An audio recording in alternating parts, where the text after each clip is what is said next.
So, our rates of obesity, diet, just like everywhere in the world, they're just skyrocketing.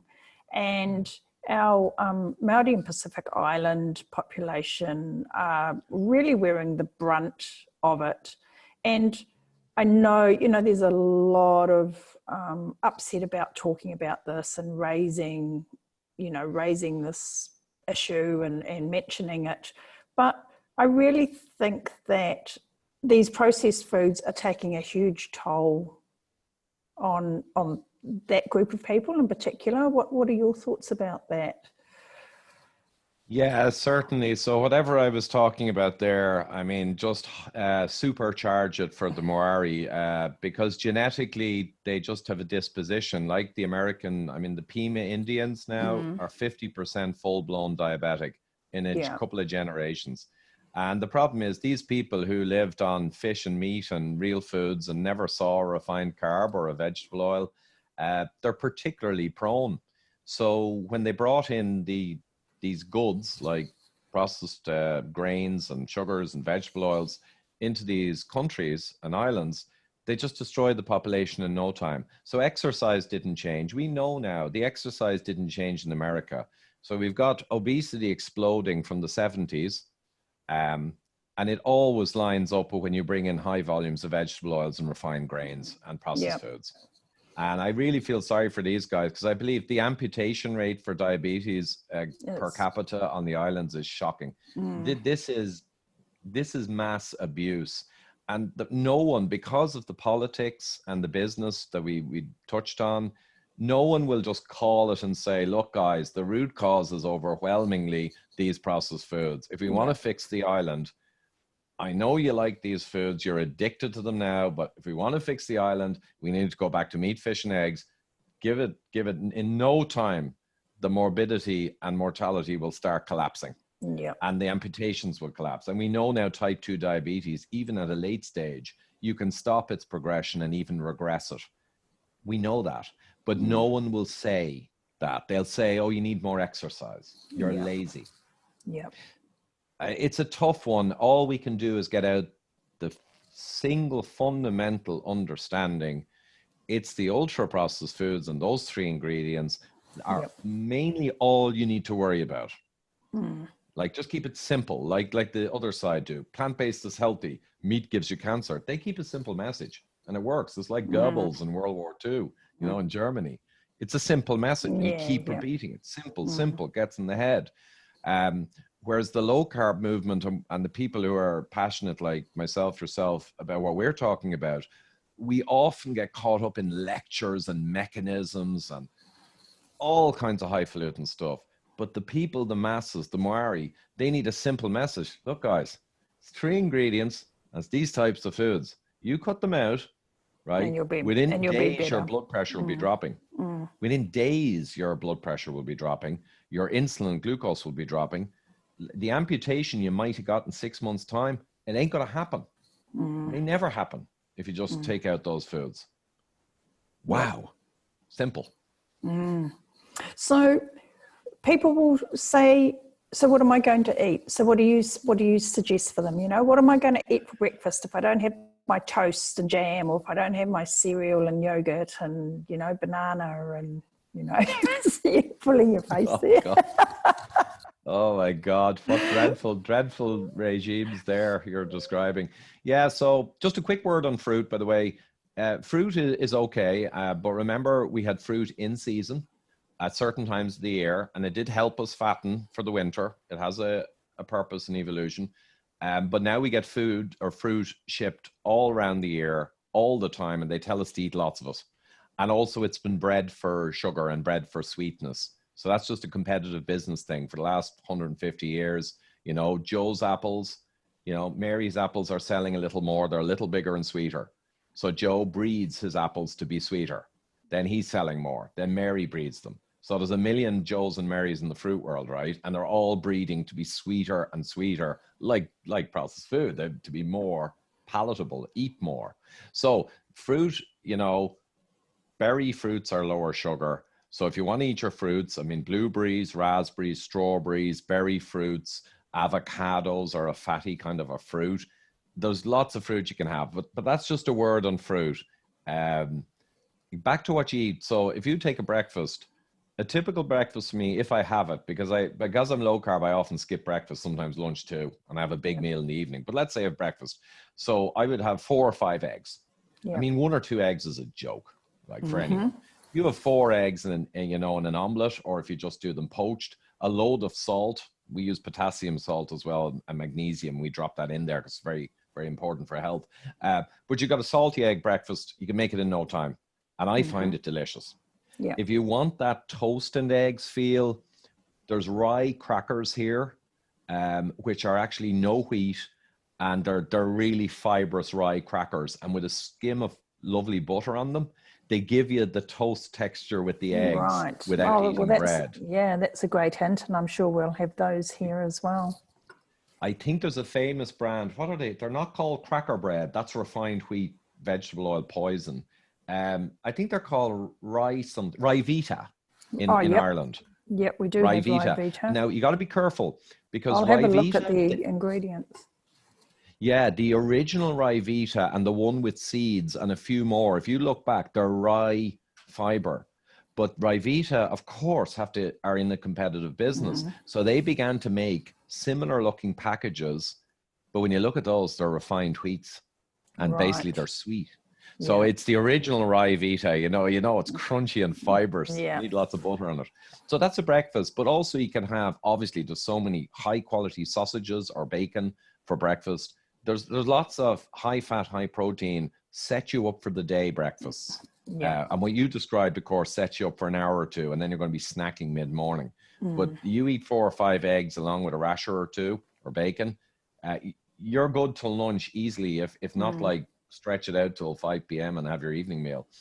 Lunches, again, you can have salads are good. They're not high sugar. They're carbohydrates. You can have lots of different salad, tomatoes, you know, you can have different cheeses, exotic ones. You can have different cured meats, high quality, not junk, but, you know, proper high quality cured meat slices. And you can make a nice lunch that's light in calories. And again, it's not the bad stuff. And then for evening meals, endless meats you can have. I mean, you got lamb, you got beef, you got pork, you got chicken, you got turkey. You know, the fattier cuts, the legs of the turkey are better. The ribeyes are better than even expensive either. You know, you can buy cheap meats in New Zealand. Nice, cheap, fatty meats. In New Zealand, oh my God, yeah, of course. And the lamb, sure, years ago, Susan, we used to be able to get New Zealand lamb legs frozen in the freezer, lower cost than Irish lamb grown down the road. They could ship it across in ships and be way cheaper. Oh, you can buy it cheaper than we can, unfortunately. That's all. I mean, we're back to politics and finances again, aren't we? You know, big business again. Yeah, of course, export, they're going to sell it at very low, near cost and all the rest. But in principle, though, it's not that expensive. And remember, eggs are relatively cheap for the nutrients and energy and fats. You know, people need to realize if I have 4 eggs, I can be good for the day. And what do they cost? And then if people really are on a budget, it's amazing. You can have organ meats. Now, I know not everyone, we've fallen out of the habit, but they are the superfoods. So liver, kidneys, and all this stuff, and they cost nothing. I mean, I think in any country, if you buy a tray of liver or kidneys from the butcher, there's no demand for it. So the amount of energy density and nutrient density you get for $1 is incredible. You know? Yeah.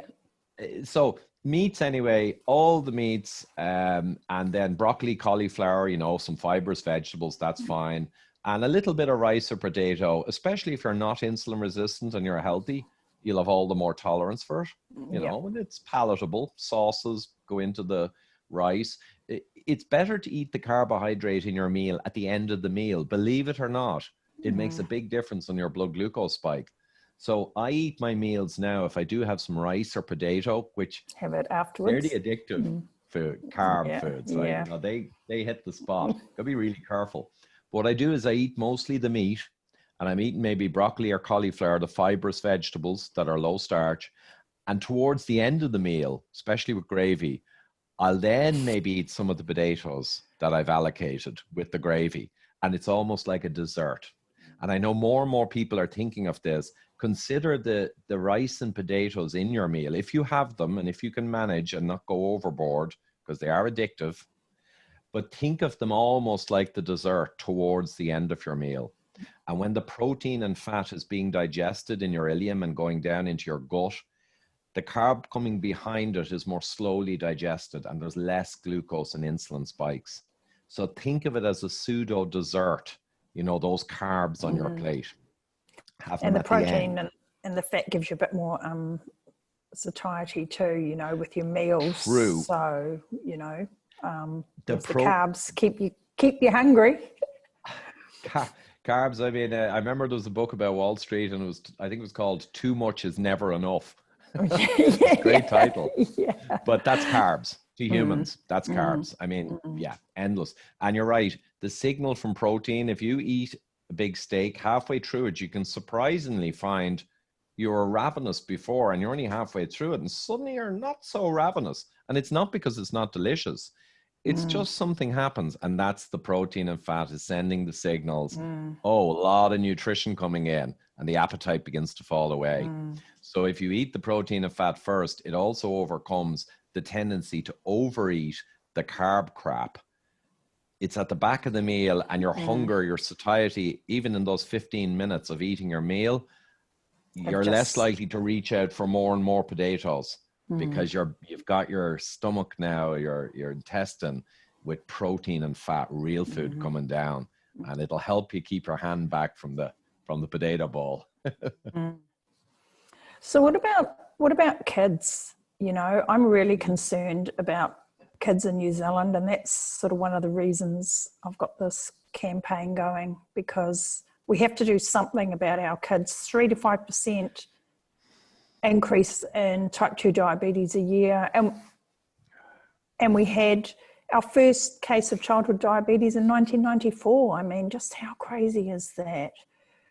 And you know, yeah, it was adult onset diabetes. It was called sugar diabetes once, and then they quietly got rid of that because the sugar industry did a lot of work to get that name removed, sugar diabetes, because they always believed it was excess sugars and refined carbs that drove it. And they were kind of right. But they got rid of that name. Adult onset diabetes then had to be gotten rid of, because now instead of adults, it was kids, like you say. 3 years ago, they got the youngest type 2 diabetic in the world, just 3 years of age. And in fact, the article said they were astounded because they were certain it was type 1 diabetes with the high glucose, had to be. And when they checked, no, the insulin was through the roof. It was a type 2 diabetic 3-year-old. So that's the record. So it's a catastrophe. The cause we'll get, it's refined carb, sugars, and vegetable oils. Same thing, processed food. And the other thing is the children are being really badly affected because of what we call a second order effect or third order effect. So when the mothers are diabetic and hyperinsulinemic, they tend to beget that upon the child to an extent. So the child comes out with high insulin and insulin resistance from the start.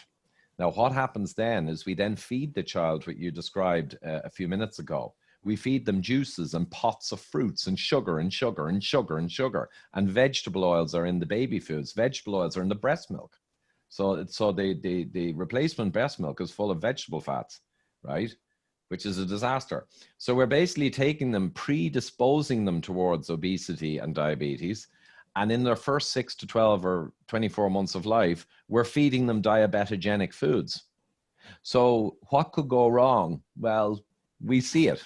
We created it. Now, whatever about that, I mean, this just needs activism to stop it. But kids then, I think you're probably wondering as well, what about kids' behavior? And they want to eat junk, and how do you manage them, control them? When I discovered all this in 2012, our pantry was full of cereals and whole grain breads. I mean, crazy. Yep. I cleared out, and my wife's an engineer too as well, first class honors, but she gave up work to raise the 5 children. But she quickly interrogated me and all my research and quickly realized I had it understood. I'd worked it all out. And she said, okay, right. And she took out all the stuff in the pantry. So we took out all the breads and all that crap, and it became real food. We started buying more meats, fish, eggs. She even started buying organ meats and beginning to bring those back into our nutrient-dense lifestyle. The problem is the children, they kind of had to go with it. They had a withdrawal period of no cereals. Yeah. In 8 years, nearly every school morning, she puts eggs on and other real foods for the kids. Right. And they do eat them. And the dinners are real dinners, which they will eat. The problem is they cheat. Of course, kids, when they're out with their friends, they buy junk. Yeah. But I figure if the house is not a toxic food environment like it used to be, yeah, they're going to sneak.